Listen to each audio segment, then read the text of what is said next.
They have advantages, disadvantages, but because of how good our public school is, I don't think they're worth it. I don't like them. Public schools were better. It's a free education, and you don't have to pay a ridiculous amount of money for just to go to a different school. Then our schools, I think they're like hella chill in middle school when they weren't private school kids, and then like they became private school kids. So they don't really get a daily dose of the new world. And where I went to school, there were probably 2 black kids in all in the entire school, and not very many Mexican students. Well, I didn't choose, but I'm glad my parents had me come here, and my 2 sisters before we came here too. The main reason I think was just money. They didn't want to have to spend all that because they wanted to go to college.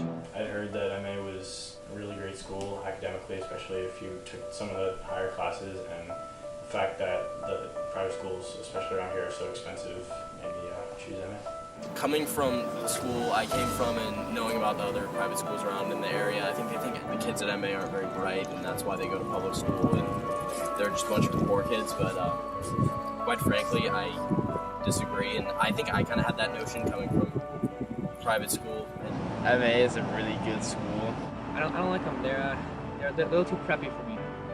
They're rich, spoiled kids who drive really nice cars and stuff. They're part of a more elite group than us, where their parents have more money, so they get to go to a cool school. Sometimes they're a little different than public schools, but for the most part, they're really pretty similar, especially to kids that grow up in Menlo Park. It's a lot bigger. The people are a lot nicer here. I think the classes are pretty much fairly the same. I think they're fairly just as difficult, if not harder. I think here it's not hard to be who you really want to be and find friends. I wouldn't be totally opposed to going to one, but I don't think they're always Private school isn't really the real world, in that they're kind of just ignorant to reality. They're rich and they're preppy and they're stuck up. MA is way better.